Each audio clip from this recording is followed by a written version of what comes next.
तो chapter 1 start करेंगे।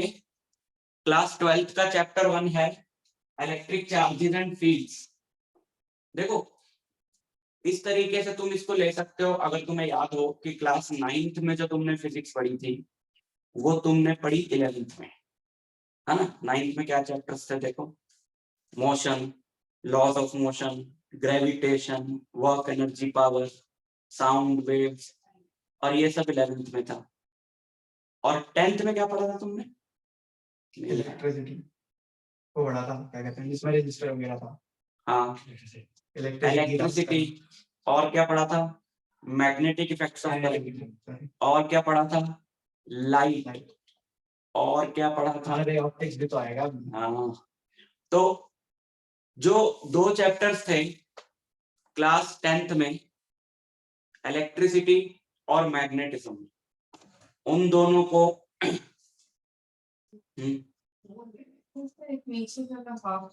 ले लो।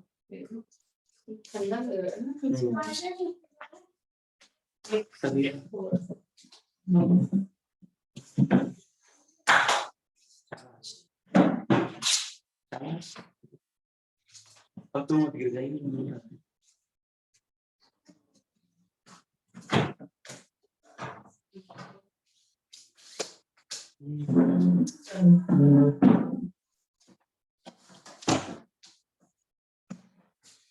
तो हमने सुना तुम टॉपर हो। कोई तारीफ नहीं कर रहा था अभी तुम्हारी। टॉपर ज्यादा हो गया। नहीं सेकंड आता हूँ मैं तो, है ना। वो तो मैं आता हूँ। तो जो देखो 10th क्लास में दो चैप्टर्स थे, इलेक्ट्रिसिटी और मैग्नेटिज्म। उन दोनों को कंबाइन करके एक बहुत बड़ा टॉपिक बनता है फिजिक्स का, जिसको बोलते हैं इलेक्ट्रोमैग्नेटिज्म। और वो टॉपिक है इलेक्ट्रोमैग्नेटिज्म, तुम्हारी क्लास 12th की फर्स्ट बुक। समझ गए? मतलब जो तुम्हारा 10th में इलेक्ट्रिसिटी और मैग्नेटिज्म चैप्टर था, तुम ये मान लो कि उन दोनों चैप्टर्स को बहुत ज्यादा एक्सपेंड कर दिया गया है और फर्स्ट बुक बना दी गई क्लास 12th की इलेक्ट्रोमैग्नेटिज्म। और उसके बाद क्लास 12th की सेकंड बुक में आएगा वो लाइट वाले चैप्टर, रे ऑप्टिक्स वगैरह, और भी हैं कुछ दो चार चीजें। बट सेकंड बुक बहुत इजी है, फर्स्ट बुक भी इजी है। तुम्हें आने चाहिए वेक्टर्स। तुम्हें वेक्टर्स नहीं आता, तुम्हारे लिए फर्स्ट बुक डिफिकल्ट है। तुम्हें वेक्टर्स आता है, तुम्हारे लिए फर्स्ट बुक इजी है। आता है वेक्टर्स? आता है अच्छे से? पूछ लो।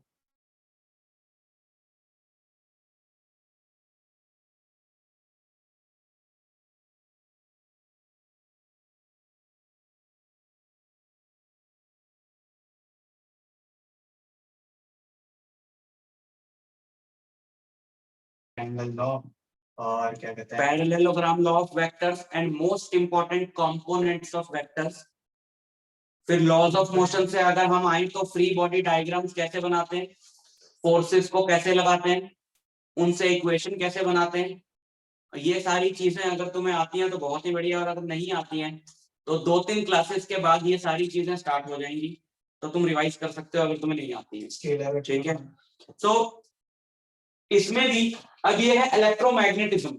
मतलब chapter 1, 2, 3 are based on electricity और 4, 5, 6, 7 are based on magnetism. So let's start with first chapter, which is called electric charges and fields. Electric charges and fields. So electric charges and fields क्या है? इसके लिए हमें समझना पड़ेगा थोड़ा सा एटम के स्ट्रक्चर को।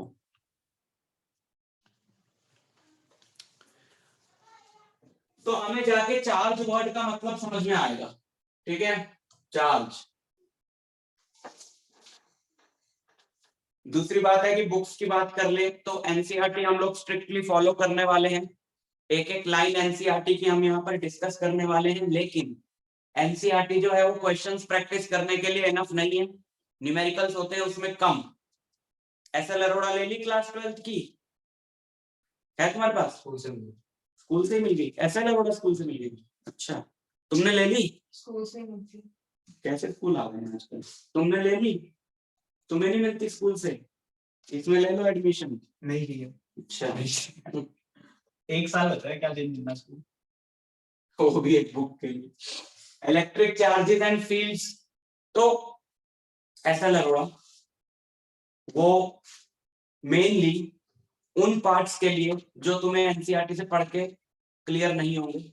मैं तो सारे यहाँ पे क्लियर कर ही रहा हूँ, लेकिन जब तुम अपना पढ़ोगे, मैं एनसीईआरटी से कोई पार्ट पढ़ के क्लियर नहीं हुआ तो तुम ऐसा लग से उसको पढ़ लोगे, और अगर एनसीईआरटी से क्लियर हो गया तो उतना बहुत होता है, लेकिन मेनली क्वेश्चन प्रैक्टिस के लिए। एनसीईआरटी में जैसे टोटल ही अगर हम लोग देखें तो 20-25 क्वेश्चन होंगे पीछे पूरे चैप्टर के, जबकि हमें एक टॉपिक से इतने करने, तभी अपने को टॉपिक समझ में आएगा। तो मेनली हमें उसके लिए लेनी है वो, तो सबके पास होनी चाहिए। यहाँ पर हम उसके हर एक टाइप के क्वेश्चन डिस्कस करेंगे। तो सबसे इंपॉर्टेंट जो टर्म है यहाँ पे वो है चार्ज। तो हमें यहाँ पे चार्ज के बारे में ही डिस्कस करना है। चार्ज हम सबने वर्ड सुना होता है कि चार्ज कुछ होता है। हम बोलते हैं इलेक्ट्रॉन पे नेगेटिव चार्ज है, प्रोटॉन पे पॉजिटिव चार्ज है, न्यूट्रॉन पे कोई चार्ज नहीं है। बट इसका मतलब क्या होता है? मतलब जब भी हम कहते हैं प्रोटॉन इज पॉजिटिवली चार्ज्ड,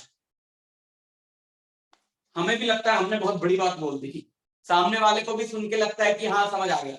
लेकिन अगर हम बैठ के सोचे कि अगर हम लोग कह रहे हैं कि प्रोटॉन इज पॉजिटिवली चार्ज्ड, इस बात का मतलब क्या है?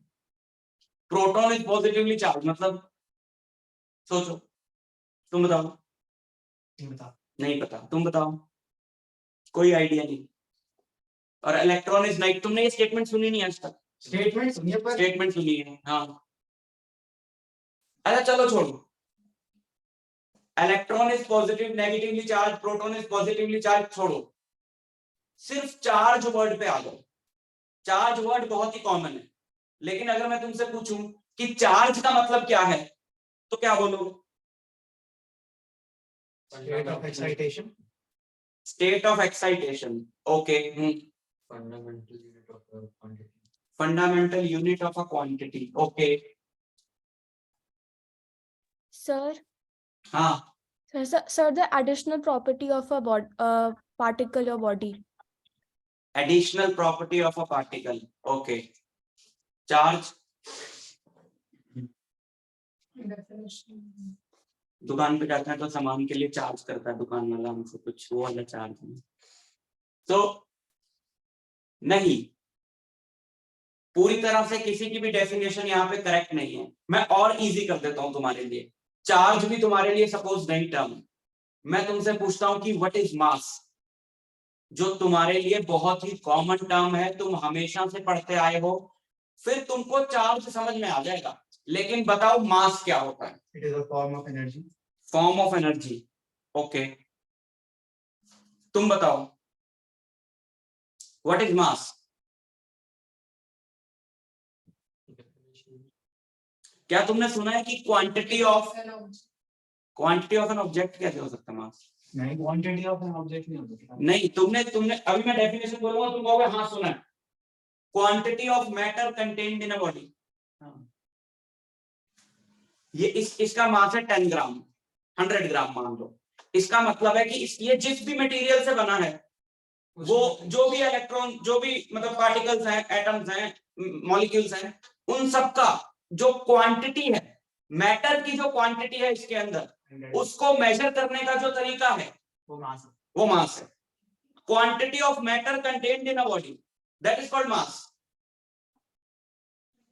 बट ये बचपन से डेफिनेशन पढ़ते आ रहे बच्चे, और उनको लगता है कि ये सही भी है, लेकिन इस डेफिनेशन में एक प्रॉब्लम है। Quantity of matter contained in a body, mass को ऐसे डिफाइन कर सकते हो, मैं ये नहीं कह रहा हूं नहीं कर सकते हो, कर सकते हो, लेकिन इसमें एक प्रॉब्लम है। प्रॉब्लम यह है कि जब तुम मैटर को डिफाइन करने जाते हो, अभी तुम्हें फिर याद आएगा, जब तुम मैटर को डिफाइन करने जाते हो तो तुम कहते हो एनीथिंग दैट हैज मास। वो फिर क्या कहते हैं, रिडंडेंट बन जाएगा क्योंकि मास मैटर डिपेंडेंट है और मैटर मास डिपेंडेंट है। हम जब मैटर को डिफाइन करते हैं, then we say that anything that has mass is called matter, और जब मास को डिफाइन करते हैं तो हम लोग बोलते हैं कि quantity of matter content in the body. तुम देख रहे हो problem, matter is defined in terms of mass and mass is defined in terms of matter. तो यहां पर ये रिलेटिव डेफिनेशन है, एग्जैक्टली एक्चुअली तो कोई नहीं बता रहा कि मास है क्या। रमेश कहाँ रहता है? सुरेश के घर के सामने। सुरेश कहाँ रहता है? रमेश के घर के सामने। तो सुनने वाला कहेगा हाँ ठीक है, पता लग गया कहाँ रहते हैं, लेकिन पता कहाँ लगा? What is ये तो पता ही नहीं लगा कि रहते एक्चुअली में रहते कहाँ। तो यही प्रॉब्लम हो रही है साइंस में। Energy is the ability to do work. भाई मेरे को वर्क पता होता तो एनर्जी भी पता ही होता ना फिर। तो मेरे को एनर्जी तुम वर्क के टर्म्स में डिफाइन करके दे रहे हो, है ना। तो ये प्रॉब्लम्स है और ये प्रॉब्लम्स रहेंगी क्योंकि हम कुछ कर नहीं सकते। फिर वर्क के लोग बोलते हैं कि energy expended to move a body हाँ, export. Energy is defined in terms of work and work is defined in terms of energy. तो ये प्रॉब्लम तो हर जगह है। तो सबसे ज्यादा प्रॉब्लम ये है ना मास और चार्ज के केस में, समझ रहे हो। हमने देखा और ऐसा पाया कि कोई भी पार्टिकल हो उसमें इनमें से एक प्रॉपर्टी या दोनों प्रॉपर्टीज होती हैं जो कहीं से आती नहीं है, वो होती हैं जस्ट इनहेरेंट।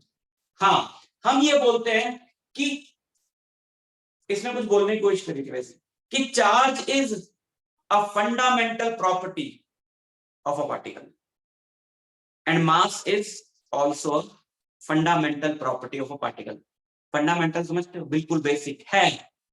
कहां से आई पता नहीं है, और हालांकि उस सब पे रिसर्च करते रहते हैं साइंटिस्ट कि गॉड पार्टिकल और ये और वो कि मास कहां से रहा है किसी भी चीज में, लेकिन वो बाद की बात है, वो फ्यूचर की बात है। तो हम क्या बोलते हैं कि किसी भी पार्टिकल की दो फंडामेंटल प्रॉपर्टीज हैं, एक है मास और एक है चार्ज। इनहेरेंट प्रॉपर्टीज जो उसके अंदर होती हैं, कहीं से नहीं आती, वो होती हैं, और दो ही है, चार्ज और मास। मास हमको पहले से पता था, लेकिन चार्ज हमने क्यों इंट्रोड्यूस करा, मतलब हम बोलते नहीं है चार्ज पार्टिकल में, तो हमारा क्या नुकसान हो जाता। हमने ऐसा देखा, ध्यान से सुनना, हमने ऐसा देखा कि दो छोटे पार्टिकल्स, फॉर एग्जांपल दो प्रोटॉन्स, एक प्रोटॉन है और एक दूसरा प्रोटॉन है। हमने ऐसा देखा कि ये दोनों एक दूसरे को रिपेल कर रहे हैं, और हमने ऐसा देखा कि एक इलेक्ट्रॉन और एक प्रोटॉन दोनों एक दूसरे को अट्रैक्ट कर रहे हैं, और हमने देखा कि एक इलेक्ट्रॉन और इलेक्ट्रॉन एक दूसरे को रिपेल कर रहे हैं, और न्यूट्रॉन और प्रोटॉन एक दूसरे को कुछ नहीं कर रहे। अब हम जब मान लो हम 200 साल पीछे चले गए, ये तब की बात है, और हम तब सिर्फ एक ही फोर्स के बारे में जानते थे, और वो फोर्स थी ग्रेविटेशनल फोर्स, जिसका फॉर्मूला हमको पता है 400-500 सालों से कि ग्रेविटेशन, ये सब लिखना नहीं है, ये सिर्फ रफ के लिए, कि ग्रेविटेशनल फोर्स होती है G m1 m2 by r square, और G की वैल्यू होती है 6.67 into 10 raised to power -11। तो हम ये जानते थे कि किसी भी कोई भी दो बॉडीज में फोर्स ऑफ ग्रेविटेशन तभी सिग्निफिकेंट हो सकती है क्योंकि इसकी, ये सब तुमने 11 में पढ़ा हुआ है, क्योंकि इस कांस्टेंट की जो वैल्यू है बहुत छोटी है। इस कांस्टेंट की जो वैल्यू है वो है 6.67 into 10 raised to power -11। तो 6.67 into 10 raised to power -11 समझते हो, 0.0000 है ना। ये इतनी छोटी वैल्यू है कि अगर तुम्हें थोड़ी सी भी सिग्निफिकेंट फोर्स चाहिए तो m1 और m2 में से कम एक का मास बहुत ज्यादा प्लैनेट के साइज का होना चाहिए। प्लैनेट का जो मास होता है उसके बराबर होना चाहिए, या तो दोनों का प्रोडक्ट उतना होना चाहिए। इसीलिए तो हमारे कमरे में जितनी भी चीजें हैं उन सबके बीच में ग्रेविटेशनल फोर्स है, but they are not attracted to each other. वो जा नहीं रही एक दूसरे की तरफ। क्यों नहीं जा रही? क्योंकि उनके बीच में ग्रेविटेशनल फोर्स तो है, लेकिन वो बहुत वीक है, और वो इसलिए क्योंकि इनके मासेज बहुत कम है। लेकिन अगर एक बॉडी अर्थ हो तो हमें क्लियरली पता चलता है ग्रेविटेशनल फोर्स का, but still that force is very weak, क्योंकि तुम ऊपर तक खींच सकते हो। हाँ, अर्थ इसको अपनी तरफ खींच रही है और मैं कहां ले जा रहा हूं? ऊपर। अर्थ की ग्रेविटेशनल फोर्स के अगेंस्ट। तो मेरे और साइज में और अर्थ के साइज में सब देखो, फिर भी अर्थ मुझे रोक नहीं पा रही इसको उससे दूर ले जाने के लिए। तो क्या फिर क्या फोर्स? तुम उस अपने आप को भी लेके जा सकते हो। हाँ, अब जंप तक लगा सकते। तो अर्थ अर्थ कहती है अच्छा और कोई नहीं खींच रहा तो मैं खींच लेती।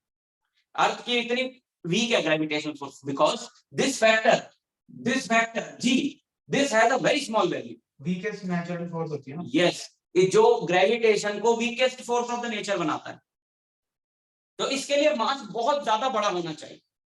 तो जब साइंटिस्ट छोटे पार्टिकल्स पे एक्सपेरिमेंट कर रहे थे तो उन्होंने ऐसा देखा कि यार ये जो छोटे छोटे पार्टिकल्स हैं they are attracting each other. तो उन्हें तो एक ही फोर्स पता थी, ग्रेविटेशनल फोर्स, लेकिन वो ग्रेविटेशनल फोर्स तो हो ही नहीं सकती क्योंकि ग्रेविटेशनल फोर्स तो जो मैक्रोस्कोपिक बॉडीज हैं इन पे ही इतनी वीक है।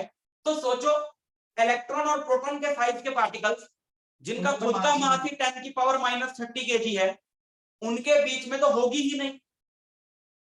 लेकिन फोर्स बड़ी स्ट्रांग थी, फोर्स बड़ी स्ट्रांग थी, ऐसे जोड़ा ग्रेविटेशनल फोर्स से भी करोड़ों गुना स्ट्रांग थी। तो ऑब्वियसली वो ग्रेविटेशनल फोर्स तो हो नहीं सकती, वो किसी और टाइप की फंडामेंटल फोर्स, वो किसी और टाइप की फोर्स थी।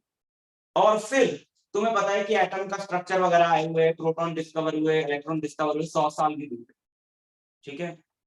मतलब न्यूट्रॉन डिस्कवर हुए तो 100 साल भी नहीं हुए, 1932 में न्यूट्रॉन डिस्कवर हुआ, तो मोटा मोटा 100 साल हुए। और ये तभी पता चला इन फोर्सेस के बारे में, बाकी ग्रेविटेशन तो बहुत पहले से पता। तो फिर उन्होंने सोचा यार ये कौन सी फोर्स है फिर, तो उन्होंने बोला कि चलो मान लेते हैं this is a new type of force which is called electrostatic force. अब अगर ये फोर्स है तो ये किसी प्रॉपर्टी पे तो डिपेंड करेगी।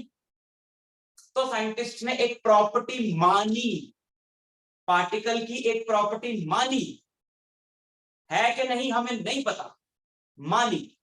Let us assume that these particles have a property other than mass. Obviously, अगर उनके अंदर सिर्फ मास होता तो ग्रेविटेशनल फोर्स होती, दूसरी कोई फोर्स ना होती। तो हमने बोला कि उनके बीच में एक और एडिशनल फोर्स भी है, तो फिर ये किस प्रॉपर्टी पे डिपेंड करती है?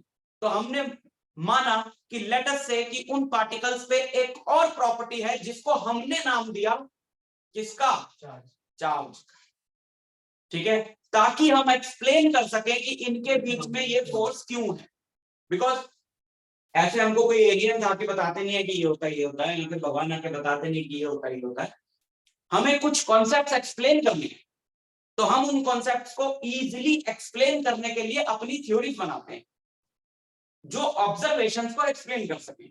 तो हमारी ऑब्जर्वेशन ये थी कि ये पार्टिकल्स एक दूसरे को अट्रैक्ट कर रहे हैं, तो चलो मान लेते हैं कि इनमें एक प्रॉपर्टी और है अदर देन मास, और हमने उस प्रॉपर्टी को नाम दिया चार्ज।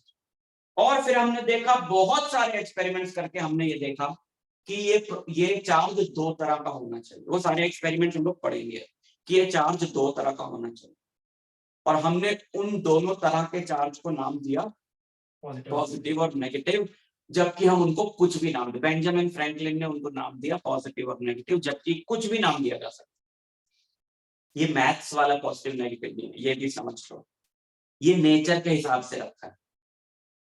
हीरो और विलेन होता है ना, अपोजिट नेचर होता है उनका, तो ये पॉजिटिव का नेचर बिल्कुल अलग है, नेगेटिव का अलग है। तो पॉजिटिव नेगेटिव सुन के फील आती है अपोजिट नेचर। और जब हम मैग्नेटिज्म में पहुंचे तो हमने कहा यार ये एक और चीज आ गई नहीं अपोजिट नेचर की, तो हमने उसको नाम दिया नॉर्थ और साउथ। मैग्नेट में पोल्स होते हैं ना नॉर्थ और साउथ, वो भी बिल्कुल अपोजिट होते हैं एक दूसरे के, तो हमने नाम दिया हुआ ये सब just to explain the observations, nothing else. ठीक। और फिर हमने देखा कि कुछ पार्टिकल्स जो है वो पॉजिटिवली चार्ज होते हैं, कुछ पार्टिकल्स नेगेटिवली चार्ज होते हैं, और कुछ पार्टिकल्स ऐसे भी होते हैं जिन पे चार्ज ना हो, so they do not show electrostatic force.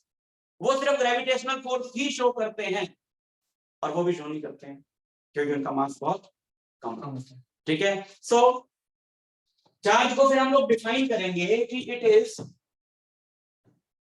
Is one of the two fundamental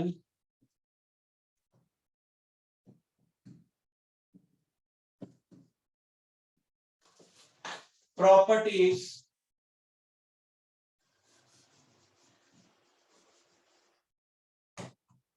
of matter। Bracket में हम लिख लेते हैं अदर इज मास।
क्लियर है सब कुछ? So it is an inherent property of a particle due to which it exerts electrostatic force on other charged particles. ठीक? अच्छा। मतलब सर ऐसे हमको कोई वो नहीं है, लाइक हम लोग को इसके बारे में प्रूफ नहीं है, बट जस्ट बिकॉज हमने एक ऑब्जर्वेशन देखी हाँ कि ये अट्रैक्ट हो रहे हैं पार्टिकल, हाँ और ग्रेविटी हो ही नहीं सकती वो, हाँ क्योंकि मास बहुत छोटा है, हाँ इसलिए हमने कुछ और इंट्रोड्यूस किया कि ये हो सकता है, ये कि हो कुछ कोई और चीज हो। हाँ बिल्कुल, सिर्फ इतनी सी बात। ऐसा नहीं होता कि जब तुम्हारा प्रोटॉन है और तुम उसको तोड़ो और अंदर से चार्ज जैसी कोई चीज निकले, नहीं।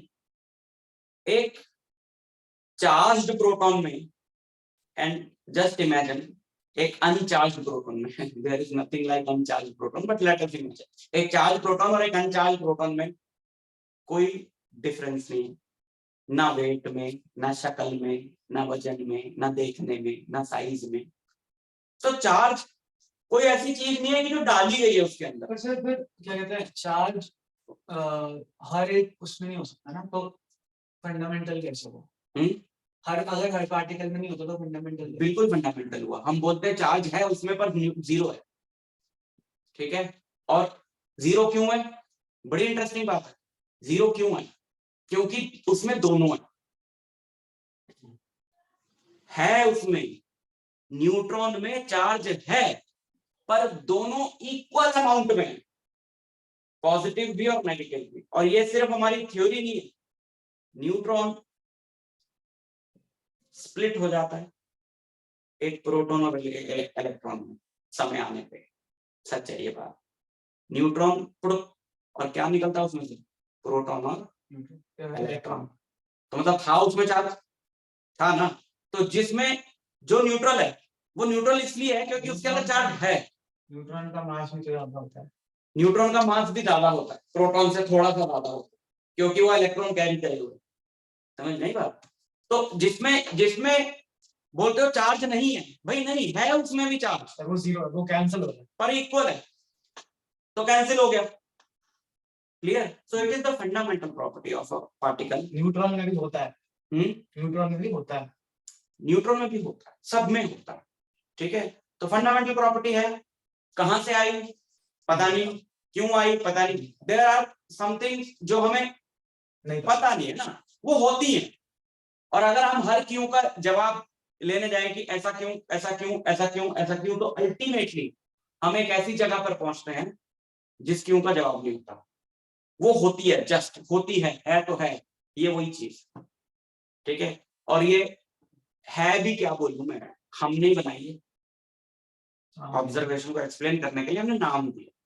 जब हम चीजों को नाम देते हैं ना, तो हमें एक फीलिंग आती है कि हमें समझ में आ गई चीज, और हमारे लिए वाकई में समझना आसान हो जाता है, तो इसलिए हमने नाम दिया उसको। और पॉजिटिव नेगेटिव हमने ही नाम दिए क्योंकि उनका नेचर अपोजिट था। तो हमने सोचा कि उस अपोजिट नेचर को एक्सप्रेस करने के लिए सबसे परफेक्ट वर्ड्स क्या होंगे? We could have named A and B, है ना, अल्फा बीटा, पर वो अच्छा नहीं लगता। अब पॉजिटिव नेगेटिव सुन के फील आती है, पता चलता है कि हाँ इनका जो नेचर है वो अपोजिट। सो दैट्स व्हाई, ठीक है? सो ये कहानी है। अब थोड़ा सा चार्ज के बारे में और समझना तो नहीं है, समझ तो हमने लिया है। कुछ इंपॉर्टेंट चीजें हैं चार्ज के बारे में, वो लिख लें हम, ताकि हम आगे और डिस्कशन कर सकें। ऐसा यूनिट ऑफ चार्ज, ऐसा unit of charge is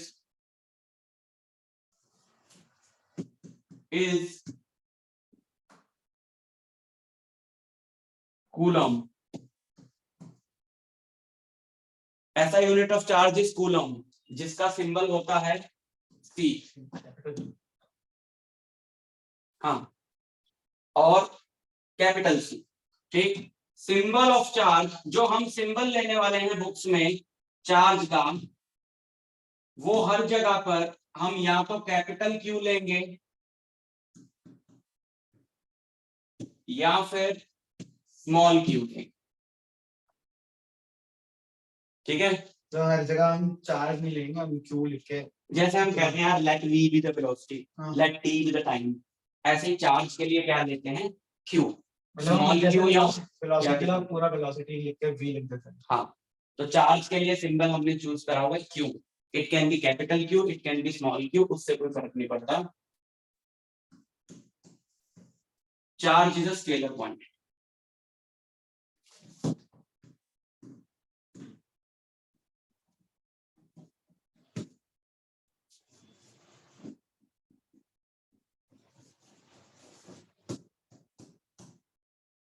charge is a scalar quantity, ठीक है। अच्छा, अब देखो एनसीईआरटी के फर्स्ट 2 पेजेस में इस चैप्टर के कुछ एक्सपेरिमेंट्स दिए हुए हैं चार्ज के ऊपर, लेकिन उन एक्सपेरिमेंट्स के बाद एक्सप्लेनेशन दिए। हम पहले एक्सप्लेनेशन समझ ले तो हमें ज्यादा बेटर समझ में आएंगे एक्सपेरिमेंट्स, ठीक है। एक्सप्लेनेशन क्या है बच्चों? एक्सप्लेनेशन ये है कि किसी भी बॉडी में चार्ज जब आता है, पहली बात तो ये समझ लेना, smallest charged particle which can exist independently is electron। देखो इलेक्ट्रॉन से भी छोटे चार्ज पार्टिकल्स होते हैं, they are called quarks, but quarks independent existence नहीं होता है क्वार्क्स का। क्वार्क्स जुड़ के प्रोटॉन्स बनाते हैं, इलेक्ट्रॉन्स बनाते हैं। तो एक पार्टिकल जो अकेला एग्जिस्ट कर सकता है, स्मॉलेस्ट चार्ज पार्टिकल, वो क्या है? इलेक्ट्रॉन है, ठीक है। तो इसी में सारा राज छुपा है। बाकी जो एक्सप्लेनेशन है वो सारी इसी के अंदर है। इसको इस पॉइंट पे तो हम लिख लें कि smallest charge particle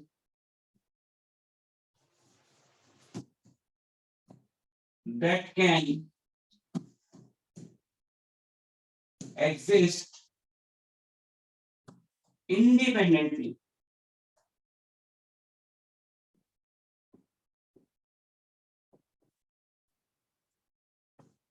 is electron।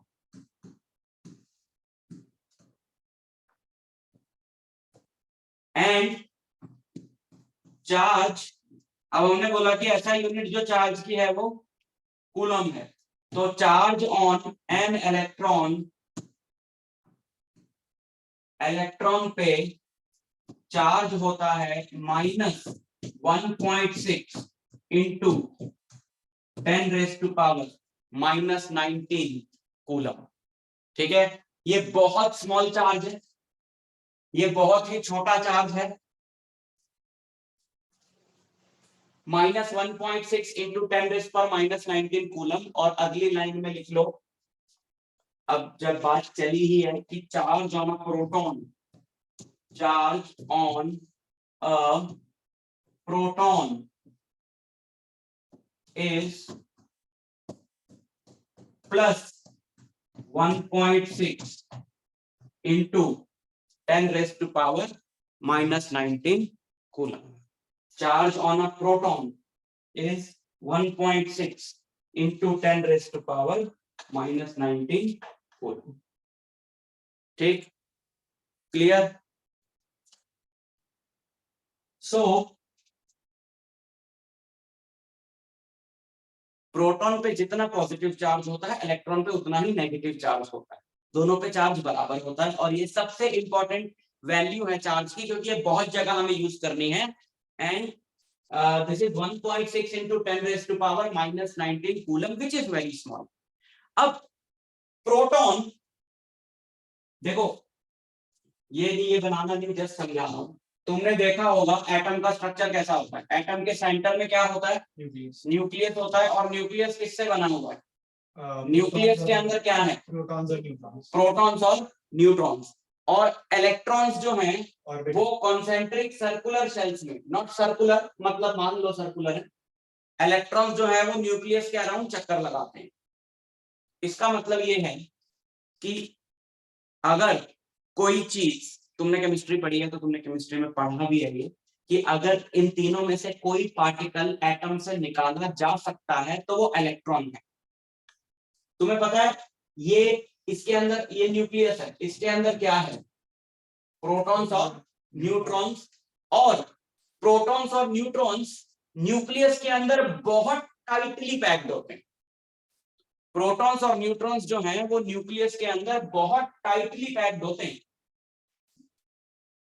मतलब इतना टाइटली, ध्यान से सुनना, nucleus is the most stable entity in the universe.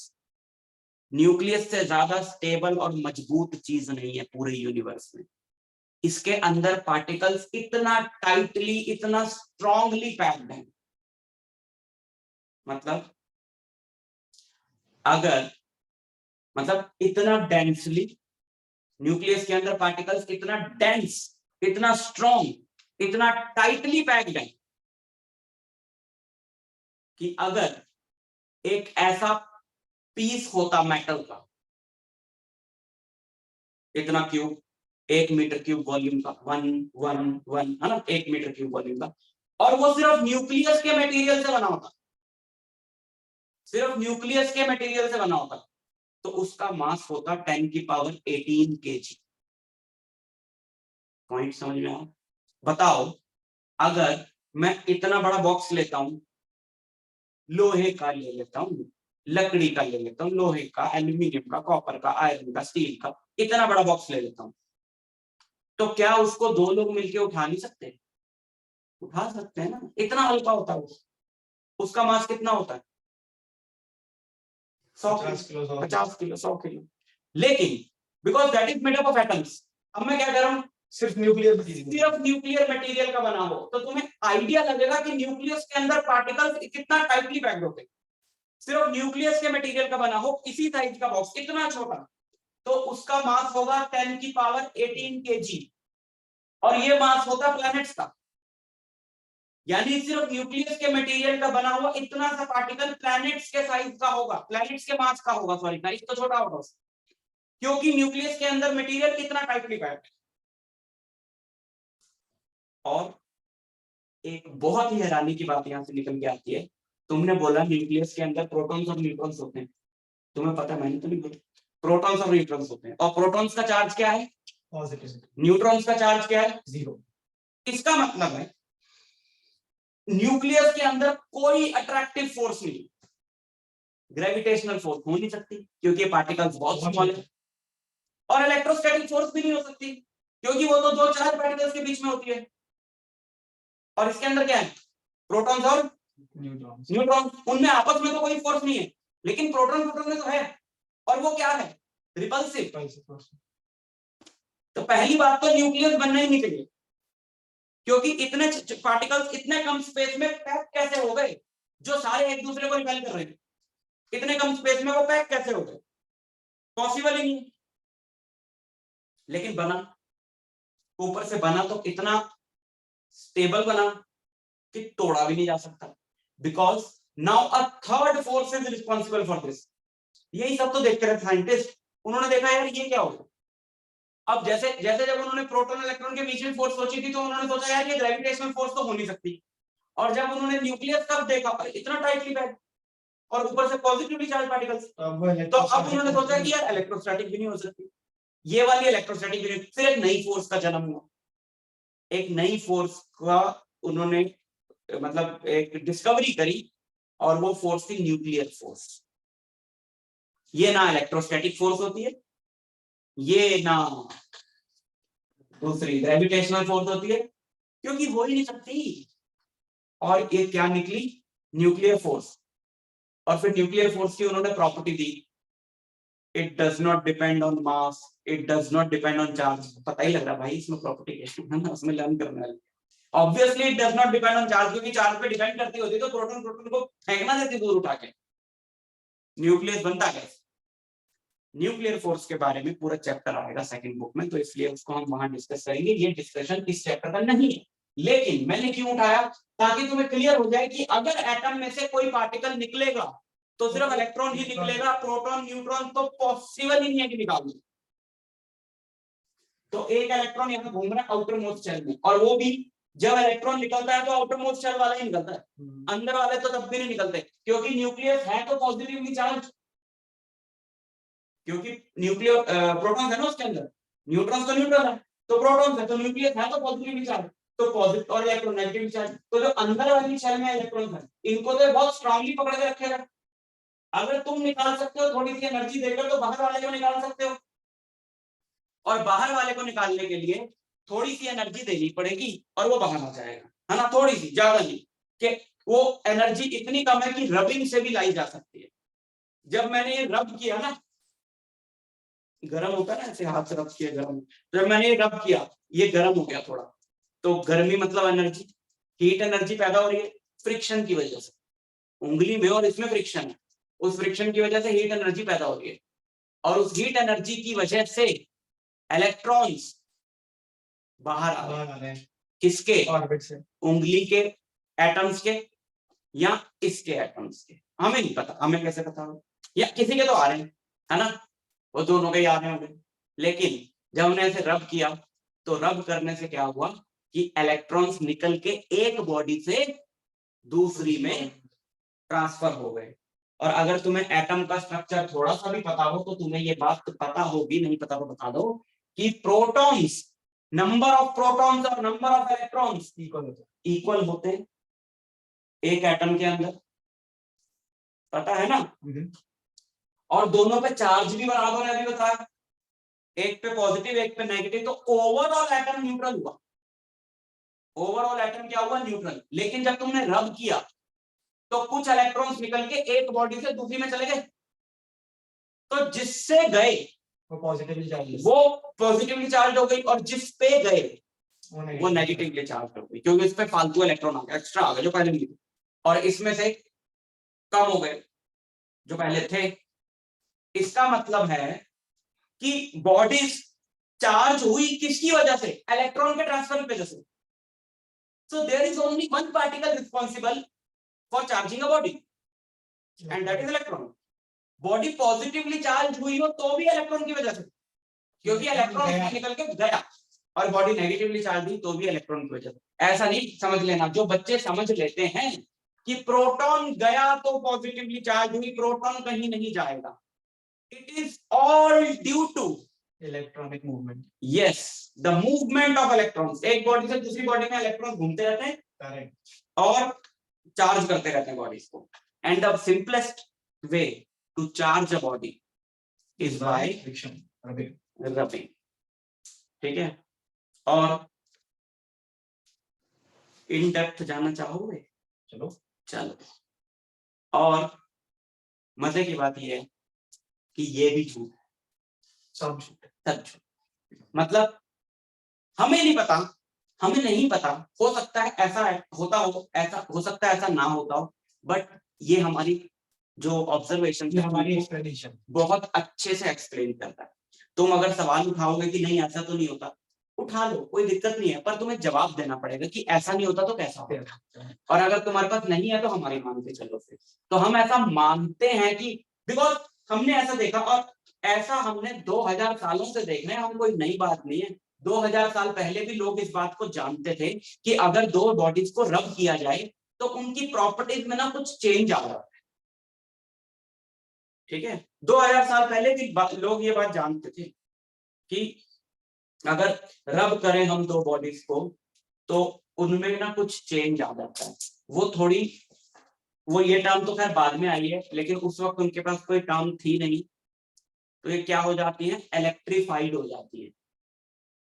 अब हमने देखा कि अगर तुमने ऐसा कभी देखा है कि जैसे तुमने यहाँ कभी ऐसे मजे मजे में किया है कि बैलून को रब किया बालू में और फिर वो पेपर पीसेस को अट्रैक्ट करने लगा, छोटे छोटे पेपर पीसेस हैं, हमने बैलून को बालू में रब किया, जानते हो इस बारे में, और पेपर पीसेस को अट्रैक्ट करने लगा। तो हम कैसे समझाएं कि क्यों हो रहा है? तो हमने कैसे समझाया? हमने बोला कि भैया जब ने बैलून को बालू में रब किया तो या तो बैलून से बालू में इलेक्ट्रॉन्स चले गए या बालू से बैलून में इलेक्ट्रॉन्स आ गए। इन आइदर केस बैलून तो इलेक्ट्रीफाइड हो गया, बैलून तो चार्ज हो गया, और फिर उस चार्ज्ड बैलून ने पेपर पीसेस को अट्रैक्ट किया ड्यू टू इलेक्ट्रोस्टैटिक फोर्सेस। अब यहाँ पर भी एक बात समझने वाली है कि हमने पेपर पीसेस को तो चार्ज नहीं किया, हमने तो बैलून को चार्ज किया। तो बैलून जो कि चार्ज है उसने न्यूट्रल पेपर पीसेस को कैसे अट्रैक्ट कर लिया, उसका एक्सप्लेनेशन तो बहुत ही सिंपल सा है, उसमें कोई दिक्कत नहीं। जैसे बैलून है और मान लो ये पॉजिटिवली चार्ज हो गया हमारे बालों में रब करने से, और ये रहा पेपर का पीस, तो जैसे ये पेपर के पीस की तरफ आया, इस पेपर के अंदर के इलेक्ट्रॉन्स कह रहे अरे पॉजिटिव चार्ज आया, भागो भागो भागो, तो सारे इलेक्ट्रॉन यहाँ इकट्ठे हो गए, सारे इलेक्ट्रॉन्स यहाँ इकट्ठे हो गए, तो ये कोना तो नेगेटिवली चार्ज हो गया ना, और वो उस साइड पॉजिटिवली चार्ज। हाँ डाइपोल बन गया ना। हाँ, तो ये अट्रैक्ट कर लेता है। ठीक है, तो हमने ये देखा कि यार चार्ज करने रब करने बॉडीज का बिहेवियर बदलता है, तो हम कैसे एक्सप्लेन करें, तो ये रही उसकी एक्सप्लेनेशन। अब इसकी अब ये डिस्कशन तो तुम्हारे लिए है कि इसमें कितनी सच्चाई है कितनी नहीं है, वो तो डिबेट ही नहीं है, बिकॉज ये अप्लाइड साइंस है, समझते हो, अप्लाइड साइंस है ये अप्लाई हो जाता ना, हमारा काम चल रहा है इससे। ग्रेविटी है या नहीं है हमें ना पता है ना हमने को अपने को लेना देना है, लेकिन ग्रेविटी के फॉर्मूले और ग्रेविटी के कॉन्सेप्ट यूज करके हमने बिल्डिंग्स बना ली, ब्रिजेस बना लिए, फ्लाईओवर्स बना लिए, एरोप्लेन्स बना लिए, तो हमारे लिए तो है। तो ये इसकी एक्सप्लेनेशन है कि दो बॉडीज को रब करने पर ये क्यों करती हैं ऐसी हरकतें, क्योंकि इलेक्ट्रॉन ट्रांसफर होता है और इलेक्ट्रॉन सबसे छोटा फंडामेंटली चार्ज पार्टिकल है जो इंडिपेंडेंटली एग्जिस्ट कर सकता है। तो कौन कौन से एक्सपेरिमेंट्स हैं ऐसे जो एनसीईआरटी में दिए हुए हैं रब करने वाले, वो हमको पता होने चाहिए। सबसे पहले तो ग्लास रॉड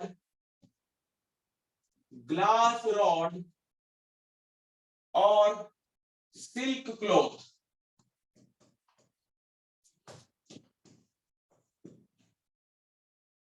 ग्लास रॉड और सिल्क क्लॉथ को आपस में रब करोगे, अगर तुम इसके ऊपर गूगल पे रिसर्च करो या यूट्यूब पे वीडियोस वगैरह देखो तो तुम्हें दुनिया भर की चीजें मिल जाएंगी, और हमारे आसपास भी ऐसी बहुत सारी चीजें हैं। इससे ही हम ये एक्सपेरिमेंट बहुत आसानी से कर सकते हैं। इसको हमने लिया, इस पे हम कोई कपड़ा रब करेंगे तो ये पेपर पीसेस को अट्रैक्ट करने लगेगा। तो हम किसी भी चीज से कर सकते हैं, that is not an issue, इससे कर सकते हो, है ना, लेकिन हमको वो लर्न करनी है चीजें जो एनसीईआरटी में दिया हुआ है। एनसीईआरटी में दिया है कि when you rub glass rod with silk cloth, तो ये दोनों एक दूसरे को अट्रैक्ट करने लगते हैं। जब भी दो चीजों को आपस में रब करोगे ना, जब भी दो चीजों को आपस में रब करोगे तो वो तीसरी को अट्रैक्ट या रिपेल करनी है वो अलग बात है, लेकिन वो दोनों को आपस में एक दूसरे को अट्रैक्ट ही करेंगी ना, क्योंकि जब दो चीजों को रब करोगे तो ऐसा तो हो नहीं सकता कि दोनों से इलेक्ट्रॉन निकल जाए, और ऐसा हो नहीं सकता दोनों में आ जाएंगे। एक तो पॉजिटिवली चार्ज होगा और दूसरे एक से निकलेंगे और दूसरे में जाएंगे। तो पहला जो पेयर दे रखा है एनसीईआरटी में वो है ग्लास रॉड और सिल्क क्लॉथ। तो रॉड और सिल्क क्लॉथ को रब करोगे तो दोनों एक दूसरे को अट्रैक्ट करने लगे। बाद में ऐसा पता चला कि ग्लास रॉड पे पॉजिटिव चार्ज आता है, और बाद में पता चला और सिल्क क्लॉथ पे नेगेटिव चार्ज आता है। मतलब कि किससे इलेक्ट्रॉन्स निकल के किसमें गए, ग्लास रॉड से इलेक्ट्रॉन निकल के सिल्क क्लॉथ में गए। ठीक है, दूसरा दिया हुआ एक्सपेरिमेंट प्लास्टिक रॉड और कैट्स फर का।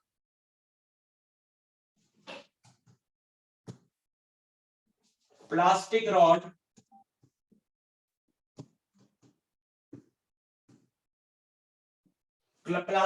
और कैट के फर को आपस में रब करोगे तो ये दोनों एक दूसरे को अट्रैक्ट करने लगेंगे। बाद में पता लगा कि प्लास्टिक रॉड पे नेगेटिव चार्ज आता है और कैट्स फर पे पॉजिटिव चार्ज आता है। ठीक, समझ में आया?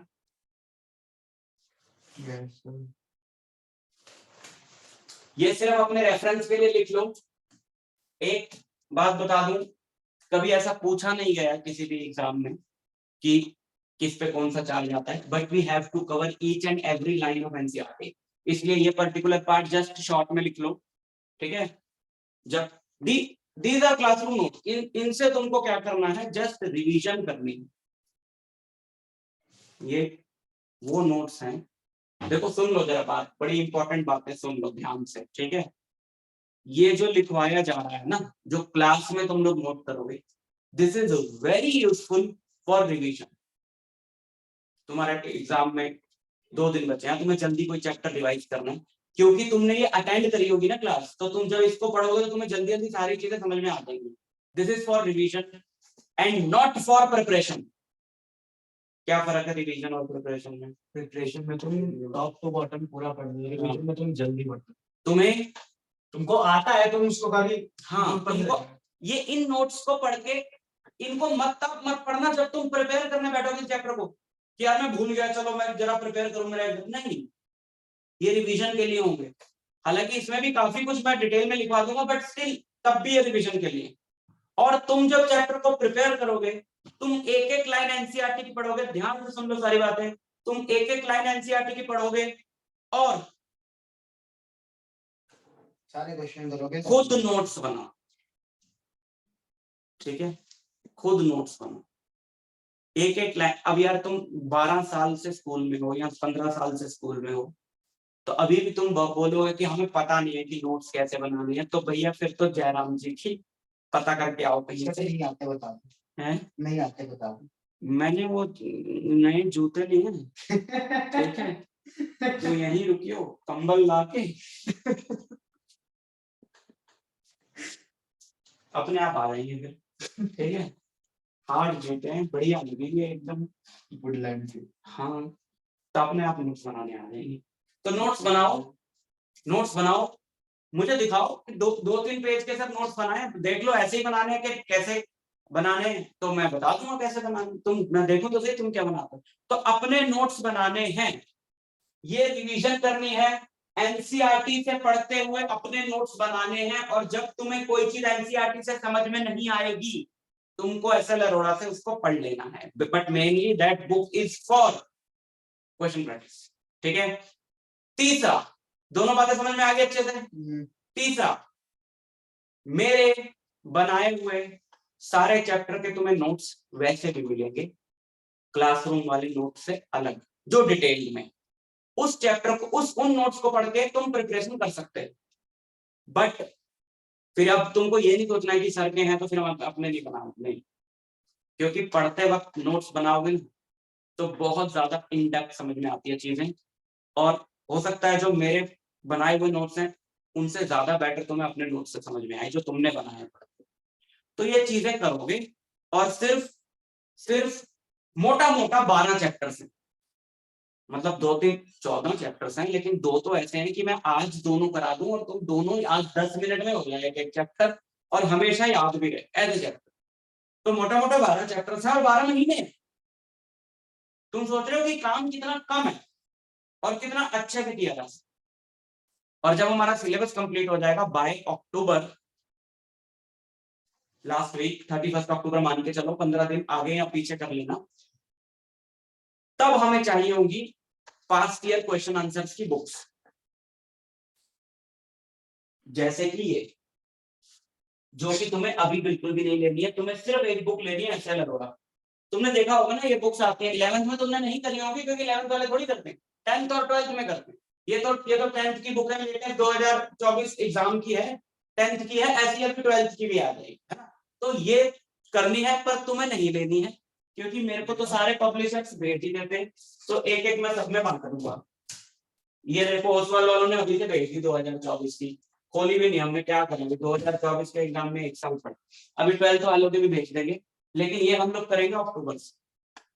तब तक तुमको ये सारा काम कर लेना जो मैं बोल, क्योंकि नवंबर में तुम्हारे प्री बोर्ड्स होंगे, और प्री बोर्ड्स में पूरा सिलेबस आता है। प्री बोर्ड तुम ये मत सोचना कि बोर्ड्स तक ही हमको पूरा सिलेबस करना है, तुम्हें तो नवंबर तक हर हाल में कंप्लीट करना है पूरा सिलेबस। इसीलिए मैं भी इतना जल्दी सिलेबस कंप्लीट करा था, क्योंकि तुम्हारे प्री बोर्ड्स होने, तो प्री बोर्ड्स में अच्छे नंबर नहीं लाओगे तो तुम्हारा कॉन्फिडेंस थोड़ा डाउन हो जाएगा, तुम डरोगे कि तुम्हें लगेगा कि पता नहीं मैं कुछ कर नहीं सकता हूँ, मेरे बोर्ड में भी नहीं आएंगे, फिर तुम तैयारी भी उस हिसाब से करो। तो इसलिए तुमको ये चीज कर लेनी है, अप्रैल मई जून जुलाई अगस्त सितंबर अक्टूबर नवंबर अक्टूबर 7 महीनों में 12 चैप्टर्स, वेरी इजी, ठीक। एनसीईआरटी को अंधाधुन फॉलो करना है, एक भी लाइन अगर ऐसी रह गई एनसीईआरटी में तुमको नहीं आती है ना, तो तुम्हारा कहीं ना कहीं नंबर कटेगा एमसीक्यू में, सजेशन रीजन में, कहीं पर।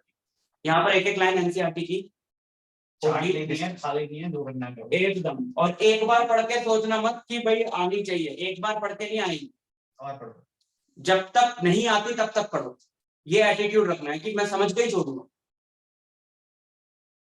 ठीक है। तो इस तरीके से अपने को चलना है। तो ये तीनों नोट्स की अपनी अपनी एक खासियत है, तो सही तरीके से हर एक जो जिसकी जैसी खासियत है उसको वैसे ही यूज करना है तुमको। मिक्स मत करना कि प्रिपरेशन यहां से कर ली और रिवीजन वहां से कर ली, ऐसा नहीं। अच्छा, एक और इसी के अंदर एक और दिया हुआ है पिथ बॉल्स का।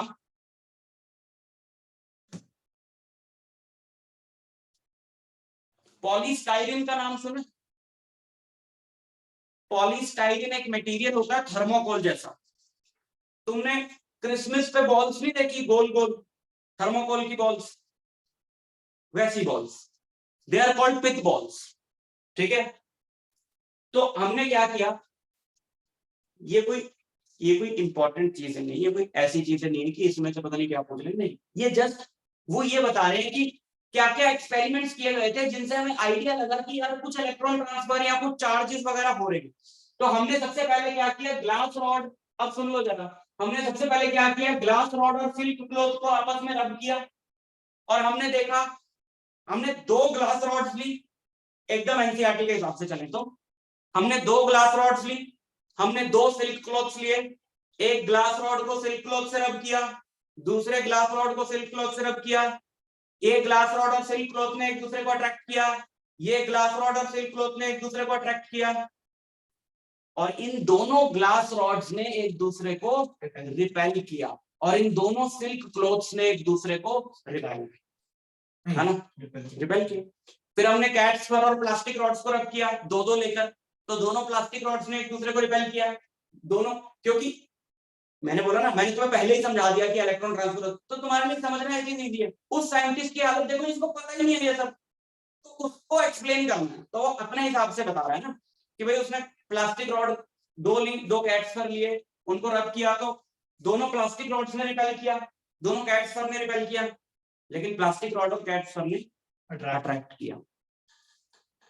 फिर उसने बोला कि हमने एक प्लास्टिक रॉड को एक पिथ बॉल से टच किया, फिर हमने उसी प्लास्टिक रॉड को दूसरी पिथ बॉल से टच किया, 2 पिथ बॉल से मेरे पास, यहां से प्लास्टिक रॉड को टच किया, इस वाली पिथ बॉल से प्लास्टिक रॉड को टच किया, और फिर उन दोनों पिथ बॉल्स को एक 2 स्ट्रिंग से लटका दिया।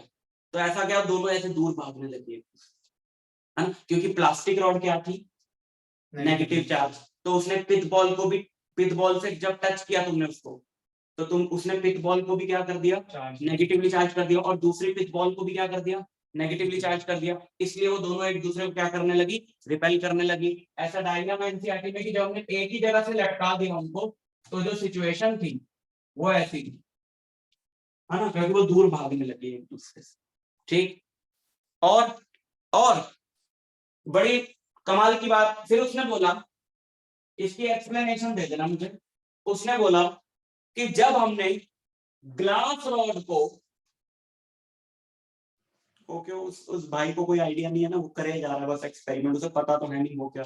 उसने बोला ग्लास रॉड को जब मैंने पिथ बॉल से टच किया तो उन्होंने रिपेल करना बंद कर दिया, ग्लास रॉड को पिथ बॉल से टच किया तो पिथ बॉल में रिपेल करना बंद कर दिया, क्योंकि ग्लास रॉड क्या है, पॉजिटिवली चार्ज, और पिथ बॉल क्या थी, नेगेटिव, क्योंकि उसको प्लास्टिक रॉड से टच किया गया था, तो वो नेगेटिव चार्ज थी। अब पॉजिटिव नेगेटिव को जब आपस में कांटेक्ट में लाओगे तो वो दोनों मिलकर क्या कर देंगे, एक दूसरे को न्यूट्रलाइज कर देंगे, क्योंकि ये नेगेटिव इसलिए थी क्योंकि इसमें एक्स्ट्रा इलेक्ट्रॉन्स थे, और वो पॉजिटिव इसलिए थी क्योंकि उसमें कम इलेक्ट्रॉन्स थे, तो उसने अट्रैक्ट कर लिए ना इसके इलेक्ट्रॉन्स, ठीक है, समझ गए। तो ये सब एक्सपेरिमेंट्स किए, और ये सब एक्सपेरिमेंट्स करके, और भी बहुत सारे एक्सपेरिमेंट्स करके, वो एक कंक्लूजन पे पहुंचे, साइंटिस्ट एक कंक्लूजन पे पहुंचे कि चार्ज एक नहीं 2 तरह का होता है ना, कि ये वो उन्होंने बड़ी, मतलब सोचो, टेबल्स बनाए होंगे, लिस्टें बनाई होंगी, ये अट्रैक्ट कर रहा है, रिपेल कर रहा है, ये दोनों रिपेल कर रहे हैं, दोनों अट्रैक्ट कर रहे हैं, इसको अट्रैक्ट कर, तो वहां से वो एक कंक्लूजन पे पहुंचे कि इलेक्ट्रॉन, सॉरी, चार्ज कितने तरह का होता है, 2 तरह का होता है। और बेंजामिन फ्रैंकलिन ने बोला कि let us call them positive और नेगेटिव जो उनके नेचर को बहुत अच्छे से बताता है। ठीक है, तो ये सब एक्सपेरिमेंट्स के बाद हमको पता चला, राइट। तो ये सारी टर्म्स जो एनसीईआरटी में मेंशन है तो अपने को डिस्कस करना जरूरी था। और ये सब बाद में पता चला, बाद में कि इस पे पॉजिटिव, मैं तो तुम्हें पहले ही बता दिया, लेकिन ये सब पूरे एक्सपेरिमेंट खत्म करने के बाद फिर पूरा निष्कर्ष निकाला उन्होंने, कंक्लूजन हो गया अच्छा इस पे पॉजिटिव है, मतलब इस पे वही है जो इस पे है, क्योंकि ये रिकॉर्ड कर रहे थे, इस पे वही है जो इस पे है, ये दोनों अट्रैक्ट कर रही थी तो इन पे अपोजिट होगा, ये दोनों अट्रैक्ट कर रहे थे तो इन पे अपोजिट होगा, ये दोनों रिपेल कर रही थी तो इन पे सेम होगा, क्योंकि इनको सेम बॉडी से टच किया गया है ना। तो ये सारी चीजों से फाइनली वो सब इस कंक्लूजन पे पहुंचे। तो ये सब तुमको पता होना चाहिए एज पर एनसीईआरटी, क्योंकि एनसीईआरटी के सेकंड पेज पे ही ये सब कुछ जो है वो लिखा हुआ है। और यहीं तक हम आज डिस्कस करेंगे, इससे आगे हम कंटिन्यू करेंगे नेक्स्ट क्लास में। अभी हमने कोई फॉर्मूला नहीं पढ़ा है, मैथमेटिक्स नहीं आया है, दिस वाज ऑल थ्योरी, लेकिन आएगा अगली क्लास के पहले टॉपिक में ही एक फॉर्मूला आएगा जहां से क्वेश्चन स्टार्ट हो जाएंगे न्यूमेरिकल्स।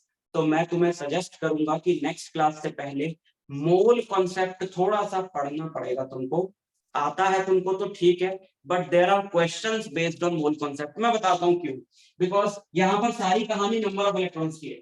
अगर कोई मेरे को बोलेगा कि इस बॉडी पे चार्ज निकालो, उस पे चार्ज निकालो, तो मुझे तो सबसे पहले नंबर ऑफ इलेक्ट्रॉन्स निकालने पड़ेंगे। नंबर ऑफ इलेक्ट्रॉन्स आएंगे नंबर ऑफ एटम्स से, नंबर ऑफ एटम्स आए नंबर ऑफ मॉलिक्यूल से, वो आएगा मास से, तो मोल कॉन्सेप्ट की जरूरत पड़ती है उन क्वेश्चंस में। ठीक है, तो मोल कॉन्सेप्ट थोड़ा सा रिवाइज करके आ जाना। और एसएल ले लो, अच्छा स्कूल से मिल गई और तुमने ले ली, लेटेस्ट एडिशन 2023 वाली 14th edition। हाँ, तो ले आना उसको अगली क्लास में। ठीक है, कोई भी एक बच्चा लेना, सारी बुक्स लेनी। तो इसको कंटिन्यू करेंगे परसों सेम टाइम। अच्छा, एक बड़ी इंपॉर्टेंट बात, ये जो टाइमिंग है ना,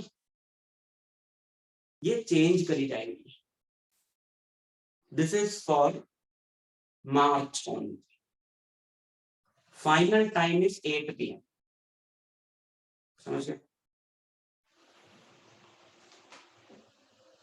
कोई समस्या है? 8 बजे का फाइनल टाइम डिसाइड किया गया है, 8 to 9, बट लेट अस सी अगर और स्टूडेंट्स आते हैं तो फिर 8 से 9 एक दूसरा बैच स्टार्ट कर दिया जाएगा, जो कि अभी तो जस्ट स्टार्ट हुआ है सेशन, तो अभी काफी स्टूडेंट ज्वाइन करेंगे। 8 से 9 एक दूसरा बैच स्टार्ट कर दिया जाएगा, then you will be having option. क्योंकि बच्चे बोलते हैं सर थोड़ा सा लेट, बिकॉज उनको सेल्फ स्टडी करनी होती है स्कूल से आके, तो इसलिए 8 बजे का भी एक टाइम है, अदरवाइज इसी को शिफ्ट कर दिया जाएगा। तो तुम लोग रेडी रहना मेंटली कि 8 बजे से classes, but then that time will be the final time for this whole year. ठीक है, बट अभी मार्च के लिए 6 बजे क्लास होगी। तुम लोगों की क्लास तो नहीं होती 8 बजे? नहीं होती ना, तो तुम लोग 8 बजे कोई सा भी चलेगा तुमको, है ना, कोई दिक्कत तो नहीं। 6 बजे तो ठीक है, परसों मिलते हैं फिर 6 बजे।